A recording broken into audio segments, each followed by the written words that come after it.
చూడండి బీరకాయలు భలే ఉన్నాయి ఫ్రెండ్స్, నిగనిగలాడుతూ చూడండి. నవనవలాడే బీరకాయలు 1/2 కిలో తీసుకున్నాను. ఫ్రై చేస్తాను ఫ్రెండ్స్. అంతా పీల్ తీసేసాం. పీల్ మొత్తం తీసేసినాక కడిగి చిన్న చిన్న ముక్కలు చేసుకోవాలి ఫ్రెండ్స్. చూడండి ఇలా అన్ని ముక్కలు చేసుకుంటాను. అన్నీ తరుక్కున్న తర్వాత ఆయిల్ పెట్టుకుంటారు ఫ్రెండ్స్. చూడండి ఆయిల్ పెట్టాను.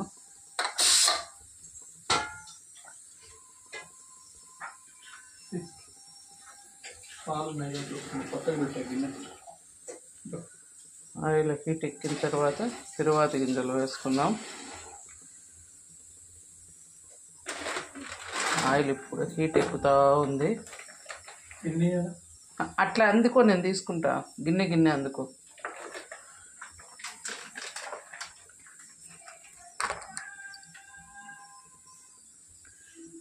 కొద్దిగా జీలకర్ర,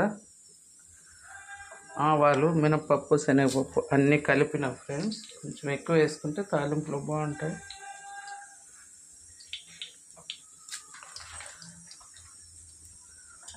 ఆనియన్స్ ఫ్రెండ్స్ కొంచెం ఎక్కువే వేసుకున్నాం. ఆనియన్స్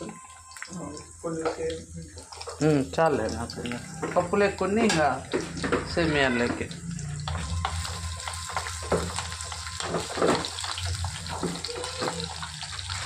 చూడండి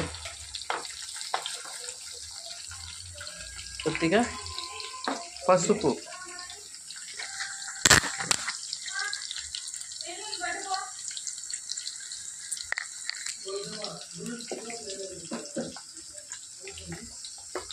వేసిన తర్వాత కరివేపాకు, పసుపు, కరివేపాకు బాగా చూడండి. ప్రొద్దునే పిల్లలు రెడీ చేస్తుంటారు ఫ్రెండ్స్. చూడండి వాళ్ళు ఒక ఆట ఆడుకుంటారు.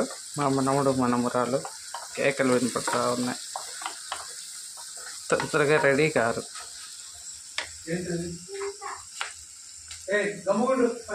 ఆనియన్స్ మగ్గిపోయినాయి కదా, కొంచెం రాళ్ళు ఉప్పు వేస్తాం ఫ్రెండ్స్. బీరకాయలో ఇలాగూ వాటర్ వస్తుంది కాబట్టి కళ్ళు పైన కరిగిపోతుంది. ఉప్పు వేసేసిన తర్వాత బీరకాయలు వేసే దీంట్లో అట్లా ఎత్తి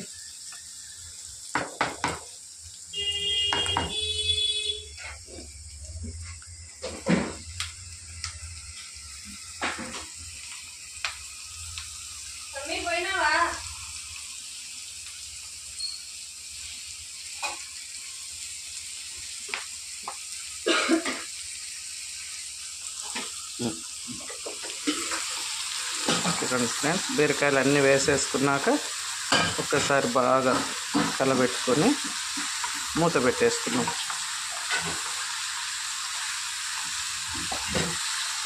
మూత ఇవ్వ పైది.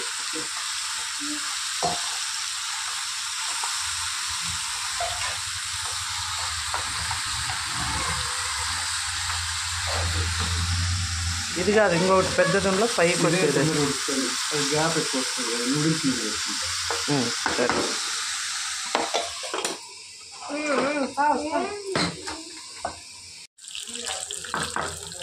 చూడండి ఫ్రెండ్స్, ఉడికిపోయింది బాగా. ఇందులో కామన్ పొడి ఉంది కదా మనకు, శనక్కాయ పప్పుల పొడి వేసేసి కలబెట్టుకుంటే ఫ్రై రెడీ. తేమో వేసేసేనా? చాలా ఉంది. ఏడుంది మా, సరిపోతుంది. ఇంకా కొంచెం పడుతుంది అనుకుంటా. ఇంకొంత ఏమా